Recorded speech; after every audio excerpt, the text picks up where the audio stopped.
Hey guys, and welcome to or back to the Pause in Pursuit podcast with your host, Summer Clark. So before I get into today's episode, I just want to wish you all a very happy Cruftsmas Eve.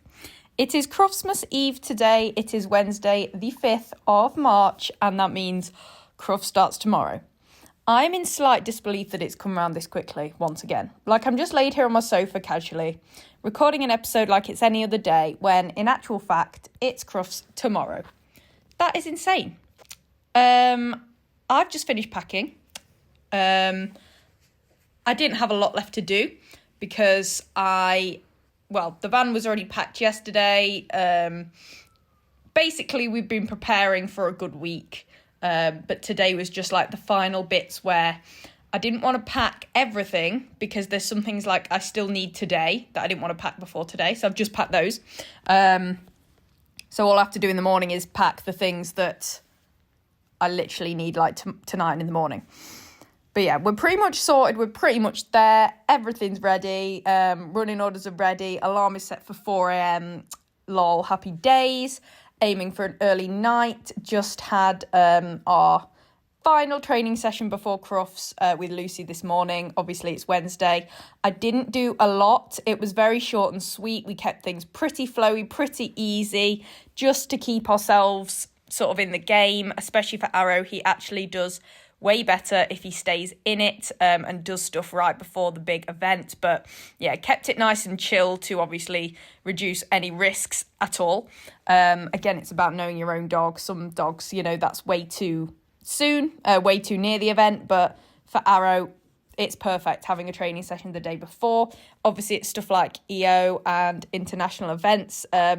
We do training the day before there anyway at the venue. So it's kind of in line with that. So yeah, that happened this morning. And tell you what, he was fab. Really pleased with him. Feeling really good and in sync. So let's hope we can carry that on. But yeah, it is, what is it? It is 5 to 2 p.m. on Wednesday the 5th of March. So got the afternoon, early night, and then we're up and at 'em tomorrow. So we'll see you guys there. So exciting.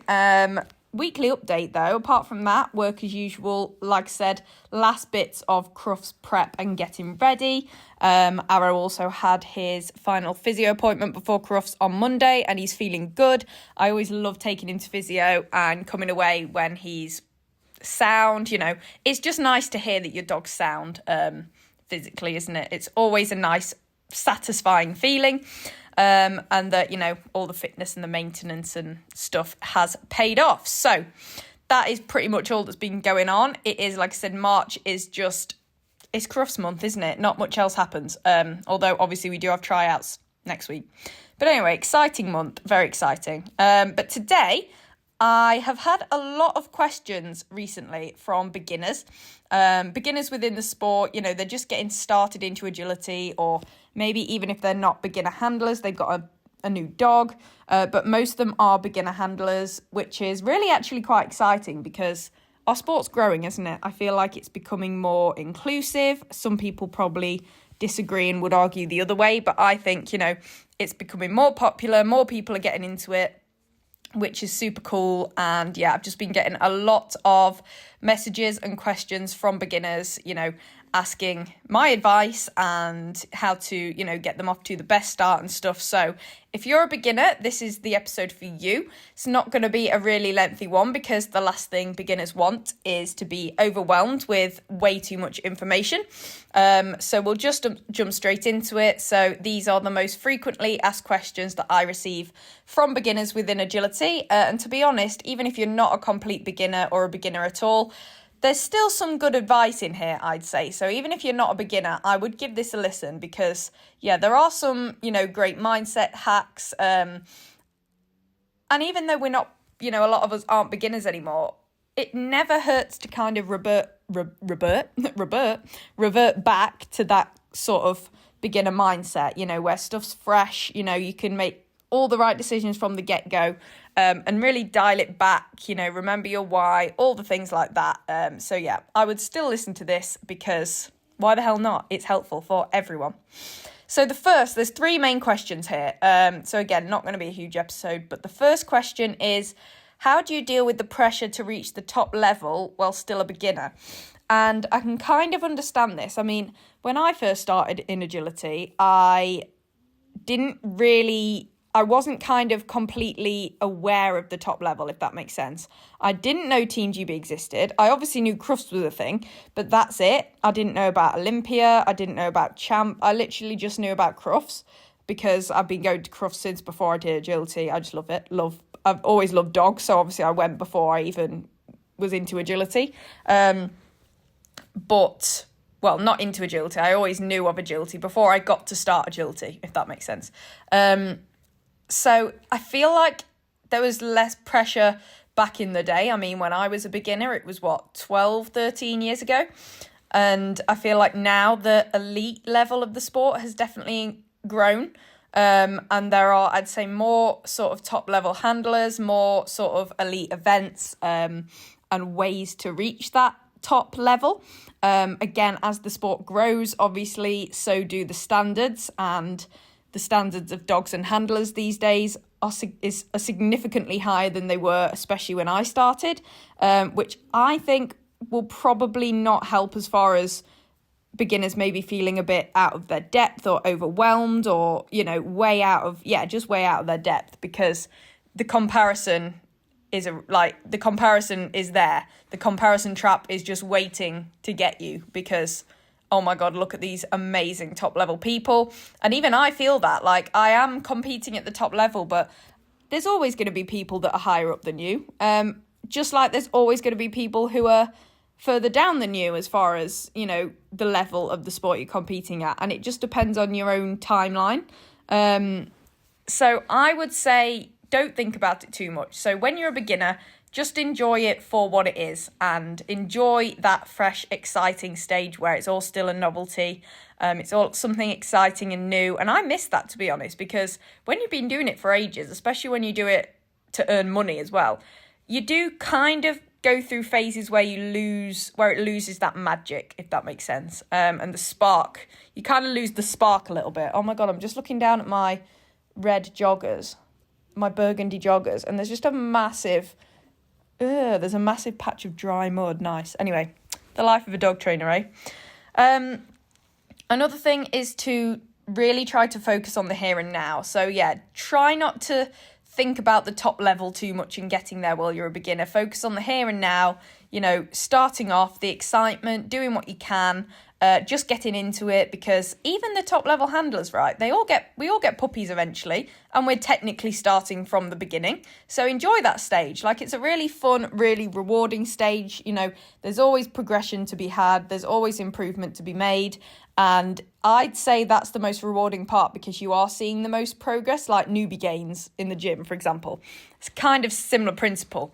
Whereas at some point your dog is fully trained, you're kind of just hammering out the same stuff and the same events and stuff. You've been there, done that. But being a beginner is super exciting. So just focus on that.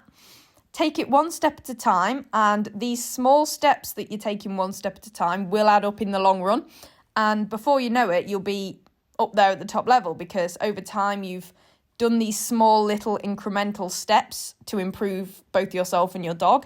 And yeah, that will add up without you even thinking about it. So all you need to do is focus on the one step ahead of you and that one tiny little improvement after another. And then without even thinking about it, they will just add up. That is how life works. That is how progress works in general, in pretty much anything you get up to in life, if that makes sense. So the next one is really important, and this is have a supportive network, for example, a trainer. So for me, I started off in a fun club, which was amazing, and I'm super grateful for that experience and for getting me into the sport in such a chill, friendly way and stuff like that. But there did come a time where I knew I had to I wanted to level up, not had to, wanted to. And the only way to do that was to get out of that old environment and get into a new one with higher standards that was going to push me more. And that's when I found Lucy Norton, who is still my trainer to this day. And she's incredible. Like, the support from her is just unbelievable. I really do think that you're going to achieve more out of your journey if you have a good trainer with you.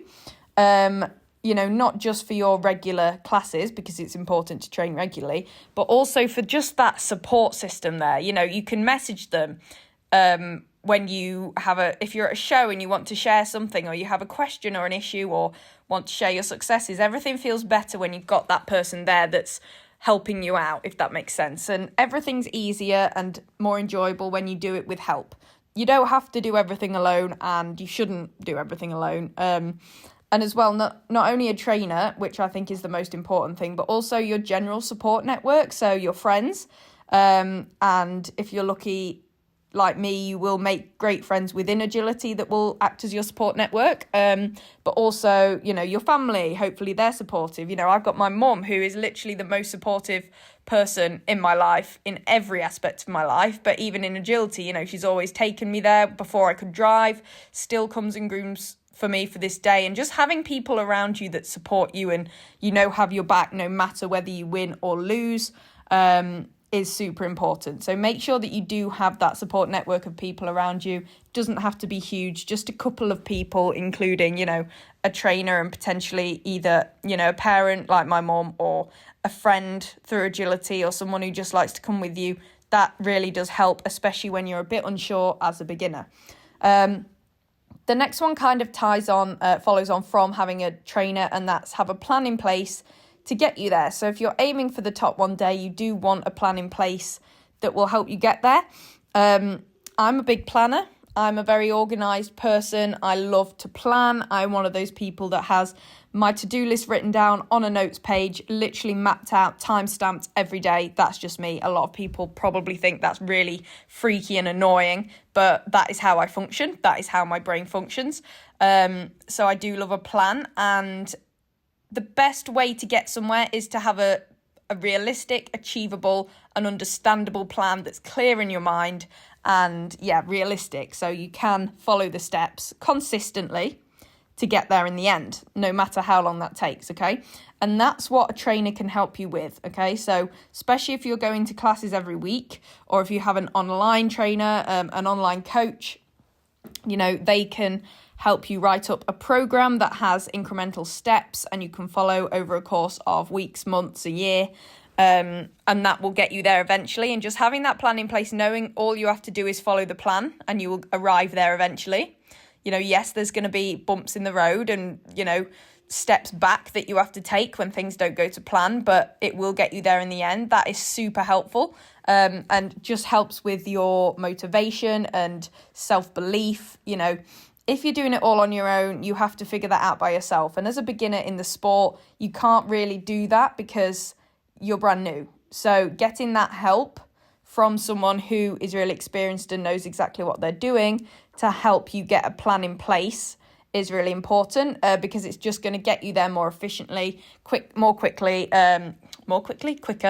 and it's just going to be way more enjoyable. You're not going to waste time on fluff that you don't need to do.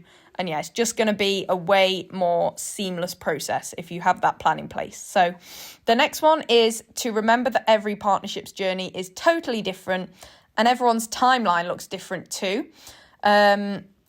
It isn't a race to reach the top level. It's just not. That's not what the sport should be about. And I hope for the people that are asking these types of questions, or the person that asked this question, doesn't think that there is a huge amount of pressure to reach the top level super fast when you're only just starting the sport, because I think that's quite sad and just takes out the enjoyment and, why we really should be doing the sport. Take Arrow, for example. Now he's at the top level, but he's 5.5, and it took him so long to get to a point where he'd even run well and wasn't nervous. It took him about 4 years to get a decent running dog walk. Some dogs learn that in a year, less than a year. Some dogs are just confident and it doesn't take any time at all. But every dog's different and it doesn't reflect on you as a trainer necessarily. That kind of thing with the dog doesn't at all. And also, it depends on how much time you have to train, for example. Some people's timeline may be shorter than yours because they can train more often and therefore that speeds up the process. Even though you could be the same level of trainer as far as how good you are of a trainer, if that makes sense. If one person's training just way more than you, they are going to get there faster. and you're on the outside thinking that they're better because they've done it faster, but realistically they're just doing double what you're doing as far as volume of training goes, because they have a different lifestyle. So there's so many factors, and we don't know every part of everyone's story, so it's best just not to compare. It's not about a timeline, okay? It isn't. You don't have to race to reach the top level, because you know that really cliche saying that's it's about the journey, not the destination. That really does ring true in sport, I think. And I've learnt that the hard way, because I have kind of let the pressure to succeed and reach that top level ruin it for me several times in the past. That has led to burnout of the sport, and a few times just wanting to completely quit, and it's just not worth it, okay? You get there in the end, and to be honest, you don't have... I know a lot of people do like that as a kind of long-term goal to have, and it helps with sort of motivation and pushing you hard and testing your limits, and you do have to push yourself and challenge yourself to improve, but at the same time you don't have to reach the top level as long as you and your dog are enjoying what you're doing. So it's fine to do agility because you enjoy it, and just do it at a quote unquote normal level. It depends what you want. So if you're feeling pressure to reach the top level, but you're not actually that interested in competing at the top level, you just feel the pressure anyway, realise that it isn't a given. If you're going to do the sport, you don't have to reach the top level and compete at all these top level events. You don't have to. I know most people want to, but just in case you don't, just reminder, you don't. And also commit to the long game, and remember that agility isn't going anywhere. There is, again, back to that no rush. You have your whole life to achieve your goals. So if you're really, really serious about agility, and if you really, really love it that much, and it is your lifelong passion, you're probably going to do it for as long as you can, which potentially is your whole lifetime. Therefore, you have your whole lifetime to achieve these goals you're setting for yourself and reach that top level. Might take you 20 years, but you're still going to be there. And, even you don't have to achieve the top level with every dog, and you're probably not going to. Some dogs will, some dogs won't. It might take you a few dogs to get a dog that's capable of reaching the top level. That doesn't reflect on you as a handler or a trainer at all. So just remember that agility is the long game, and, you have time is the main thing. Can you hear Arrow dreaming? Arrow's in his bed right now dreaming next to me. That's so cute. Aww. Anyway, he's growling and squeaking. I hope you can hear that. You probably can't. Anyway, finally, for that question, if you put the time and effort in, trust that it will happen for you at some point. So you've got to trust that if you dedicate yourself to achieving something and you keep plugging away, no matter how difficult it gets, or no matter how many, diversions you come across and obstacles you have to overcome, because that will happen inevitably, probably several times. Look at me and my stress fracture in my foot last year, for example. You will get there eventually. You will get over them, and you'll get there because you keep trying. And effort doesn't go wasted. It doesn't go unnoticed. It will pay off. It has to. It's the law of averages. So just know that if you really, really try and you really, really want something, it'll happen eventually. And that kind of takes the pressure off, doesn't it? Because you're like, well, it will happen. So why am I stressing? I know it's going to happen. I just have to keep going to get there. So act as if it's already happened or already happening for you, and that will take the pressure off.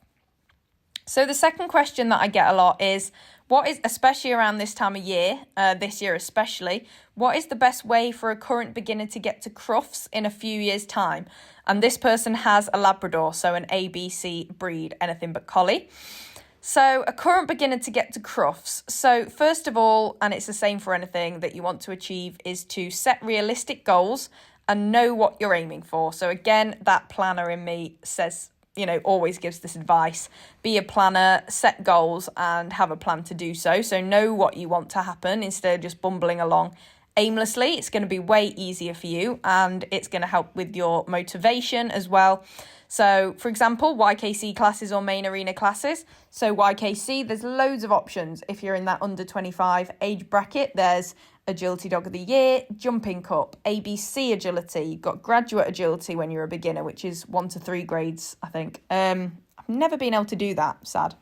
And I never will be able to do that because next year's my last year in YKC. Cry. Anyway. What else? Pairs as well. YKC pairs. So there's like, what was that? 5 different ways to qualify for Crufts in the YKC in agility. Oh, hi, Arrow. He's awoken from his slumber. Oh, my little boy. Hello. He's brought his little orange fox to me. Oh, he's got a little warm head. Oh. Okay, I need to stop gushing over Arrow. So that's YKC. Then you've also got your main arena classes. So things like, again, as a beginner, you've got Novice Cup, haven't you? You'd have to look into that because I'm not too sure. I know Novice Cup is a thing for more beginners, and I think Novice Cup is a really fun and really realistic way to get in the main arena with a more inexperienced dog. So there's that. So you want to plan your show diary in advance. So I plan my show diary 2 months in advance. That's Arrow wagging his tail on the sofa. I plan my show diary 2 months in advance, Arrow. So some people literally at the start of the year plan the year. I don't do that. It overwhelms me. I literally do not want to sit down and do it for like 3 hours. Not for me. I do it 2 months at a time. You can even do it, 2 months at a time. Make sure that you don't miss closing dates, I found personally. And when you're planning that, you want to prioritise the shows that have the relevant qualifiers. So you set your goals and you know what classes you're aiming to qualify for. And then you want to write down all the shows that have the relevant qualifiers, know the closing dates, and enter as many of these as you can. Because that gives you way more of a chance of qualifying, especially when stuff is points based. I don't think many are anymore, are there? I don't even think any YKC are. Novice Cup isn't. I think the only one that is singles and ABC, I think. ABC in the main arena. Oh, there you go. ABC in the main arena. Yeah. Those are points, I think. Are they? Yeah, they are. Well, they're points to get to Olympia, which is then to get to Crufts. That's it. So there's not that many points, but basically the more qualifiers you do, the more likely you are to qualify. It kind of goes without saying, doesn't it? So enter as many of those as you can without burning yourself out. You don't have to do them all, but just be aware of them and that they're there, and do as many of those as you can in your own situation, financially, time-wise, whatever. Keep advancing your skills and gaining experience within the sport because, Crufts is, kind of a high-level thing to do in agility. So you want to make sure that you're constantly improving your skills and getting more experience that's going to make you more likely to succeed when you do get to Crufts, and also way more chance of qualifying when your skills and experience are constantly improving, because the more skills you have and the more experience you gain, the more likely you are to win these qualifying classes and qualify in the first place. So again, I sound like a broken record, but again, don't put pressure on qualifying for Crufts. You have plenty of time to get to Crufts. I know YKC, there is technically a time limit, but there's the rest of your life to qualify in the main arena, and it doesn't have to happen imminently, okay? It does not have to happen now.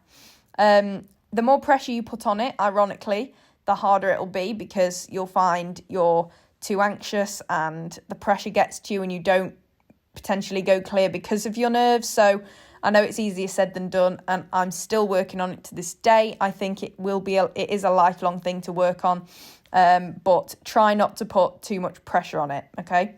And remember, back to what I was saying in the first question, play the long game, okay? Life is long. I know life is short, but life is also long as far as this kind of thing goes.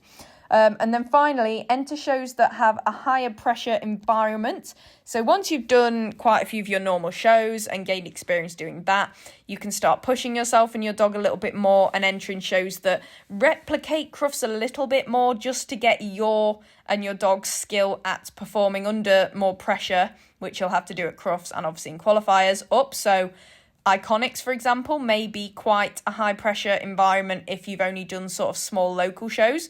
You've got CSJ as well. You've got that one big arena with the crowds in the seats watching and stuff.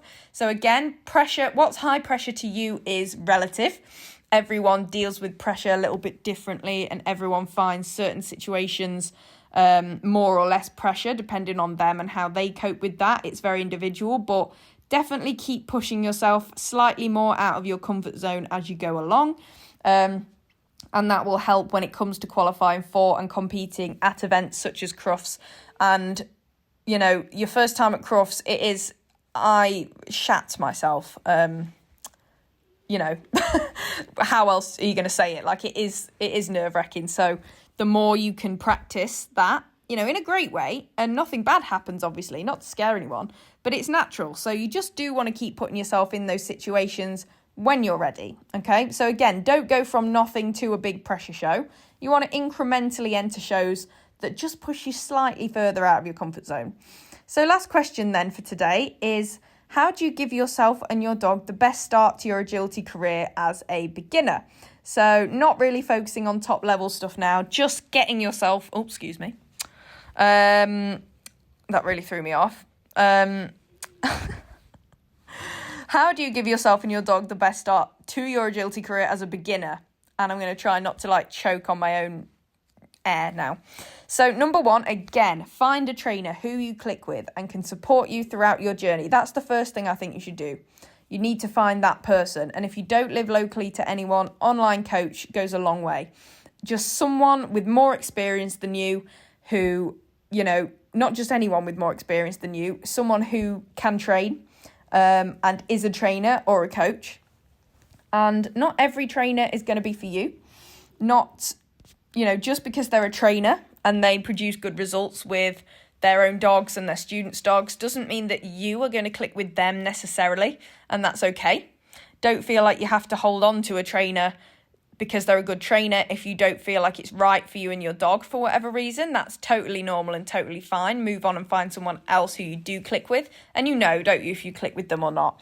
So that's huge. Then also train regularly, obviously not overdoing it, be sensible, but you want to be doing agility on a semi-regular basis. So at least once a week, I'd say, if you want to make progress. Ideally, you know, maybe you've got your one group session a week with a trainer, and then you can do bits and bobs at home every other day or something like that.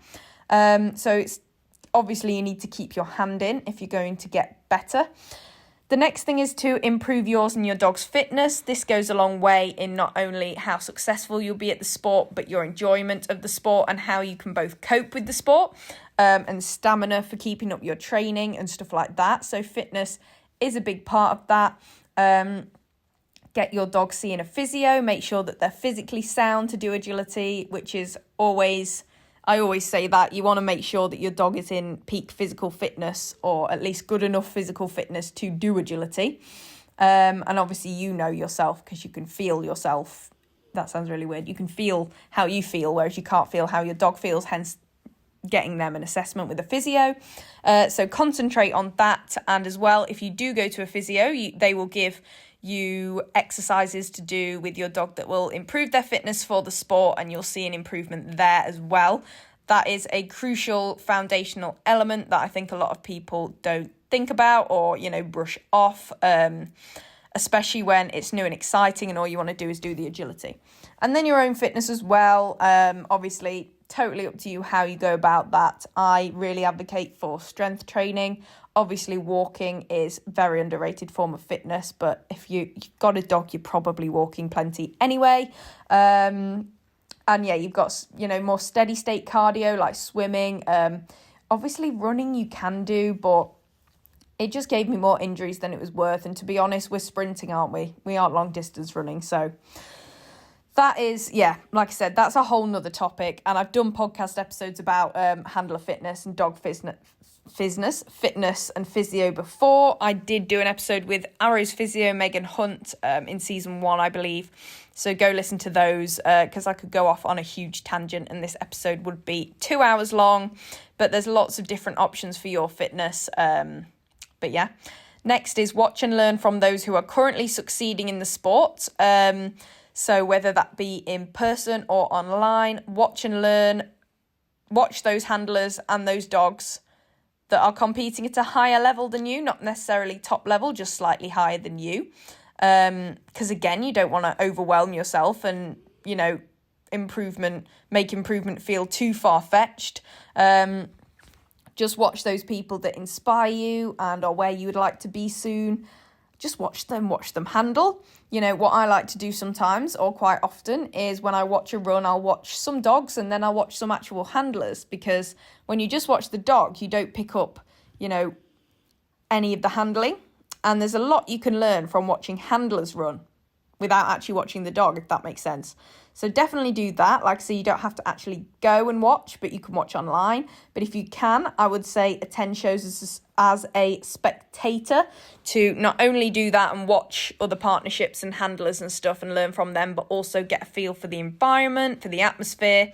Like I said, you can't really get a feel for anything until you're actually there in it. So actually getting there in it without the pressure of actually competing and performing yourself, I think is really helpful. And, you can get used to going to shows without that feeling of nerves. You don't want to associate going to a show with feeling sick and nervous and butterflies. So I did that a few times before I very first started with Earl. Obviously, I'm in Lincoln, so I went to Lincoln show with Earl and we just spectated. I think I did that like 3-4 times before I actually started competing. And that really helped me. Also, reach out to those who have more knowledge and experience within the sport and ask them questions. So, as I like to say, be a sponge. Always learn. Be open to learning more all the time. And don't be afraid to just, whether it's in person or if you'd rather message, people who have been doing the sport for longer, know more, have more experience under their belt. Don't be afraid. Most agility people are absolutely lovely. The worst that you'll get is no response, which who cares? So message these people, reach out, ask them questions. I, for one, would be more than happy to answer questions like that if someone reached out to me, and I always do. My DMs are always open, and I'm sure most other people, when they get a minute, would be happy to do so. Then you've got researching things online and learning as much as you can about the sport online. So obviously you've got social media. Be kind of careful when you're online as to what's reputable. You can, there can be information online that's not reputable and is a little bit of bollocks, but generally, there's plenty of good resources out there online. You've got blogs, you've got videos, you've got YouTube, TikTok. These days, there's loads of educational content out there on dog training and agility. So that's really helpful. It's literally at your fingertips, and there's a wealth of content on there that will help you. So do your research and prioritize relationship building and basic training with your dog first and foremost. Do not skip on the basic obedience skills, life skills training, and the relationship building, playing, walking, recall, all those things before you actually get into agility. Because if you don't have those things, you're going to really struggle with agility, okay? Trust me. And then once you've got those, you want to understand agility foundations and what you need to train first. So again, you've got your basic stuff like tight turns, climbing onto and off of objects, stuff like that, your bang games, stuff that's like little behaviours that do, mat work, little behaviours that do factor into agility but aren't the actual running a course or equipment. This is especially important, obviously, with young dogs that cannot be, jumping, weaving, pounding the joints because they're young. So understand foundations, get to grips with those. And then finally, do it because you enjoy it and not because you want to reach a certain level. And I promise you, if you do this, you'll have way more sustainable success this way. So you'll be able to succeed more easily, and also you'll be able to sustain that success for longer. Stay within the sport long term. You won't burn yourself out as much. You won't get disheartened or want to quit.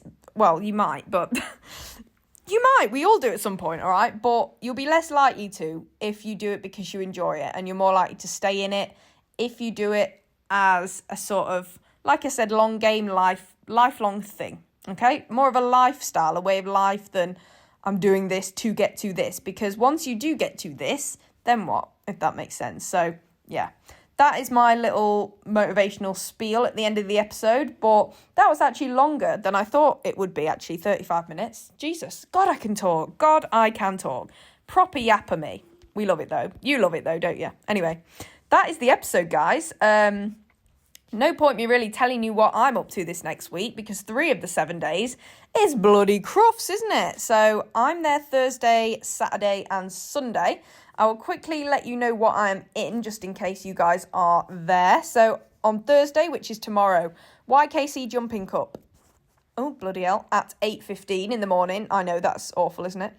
Saturday, YKC Agility Dog of the Year at 9:35 and YKC ABC Agility at 4:50. And finally Sunday, YKC Pairs at 8:30. Now I have a new pair for YKC Pairs because my pair is running in the main arena and it's going to clash with YKC Pairs. So I have a new pair now. So I'm just glad I still get to run Arrow in that, because I was really sad that I wouldn't get to run Arrow. Like, it wasn't even about I don't get to have a chance at doing well in pairs now. It's, Arrow misses out on another run. So yeah, now I'm happy because I get to run him in pairs still. So I will hopefully see you guys there at some point over the 3 days. Do not be afraid to come and say hi. That would be fun. And if you're competing at Crufts, bloody good luck. Go enjoy it. Go smash it. You've got so many years ahead of you, I promise. And this isn't the be-all and end-all. I've had several years at Crufts where it hasn't gone to plan, and I'm still standing, I'm alive, and I had the best year ever at Crufts last year. So, you know what? You'll be absolutely fine. Last year, is going to be hard to top, but we're just going to go, we're going to give it our all, and we are going to try our best. So, yeah, that's my week. 3 days at Crufts, and then around that, it'll just be working and resting and making sure that, me and Arrow are basically rested on Friday to go again over the weekend. And then it's back to it next week, probably in a very tired, hungover state from Crufts. You know, the Crufts hangover, the Crufts come down. That's going to hit hard beginning of next week, but we're not going to think about that as of yet. So you know the drill. I offer online coaching for agility. So if you are interested in being coached by me online, please do fill out the inquiry form that you can find in the description of this podcast episode, and we can have a chat. Absolutely no commitment, just we'll have a chat, see if it's a good fit for you and your dog, and go from there. If you'd like some help setting goals, working out a plan to achieve those goals, and then putting that plan in place and getting it done, please do reach out. If you have any further questions about this episode, my DMs are always open. Please do get in touch. Also, keep sending me your podcast episode requests, both guest and solo episodes. I haven't had a guest episode in a few weeks because, like I said, this is a very busy time for people in agility. Tryouts, Crufts, everyone's booked and busy, so it's hard to schedule stuff. But pretty much after next week, I'm going to be back hammering the guests. That sounds really brutal. I've got Vicky Fraser, Team GB Vet, coming up very shortly at the end of March, beginning of April. So do look out for that episode. I'm really excited. That's going to be an interesting one. Also, if you're feeling generous today, please do leave the podcast a 5-star rating and review on Spotify and Apple Podcasts. That would mean the world to me. And make sure you're following the podcast so you don't miss out on any future episodes. I am in your ears every single Wednesday at 8 p.m. So if you're listening to this on the way to Crufts or coming back from Crufts, no matter how it's gone or how it's going to go, you got this. You're amazing. I believe in you. Enjoy yourself. And I think that is everything I'd tell you guys in my outro. So I'm going to love you and leave you. And it's 2:30 now. I'm going to walk Arrow, eat some food, schedule this podcast episode, have a bath, have some more food, and get to bed nice and early for my 4 a.m. wake up. So yeah, that is it. And next week, there will be a big Crufts debrief episode this time next week. So definitely tune in for that. It's going to be, hopefully, a good one. If not, at least an insightful one. So I will speak to you all then. Bye, guys.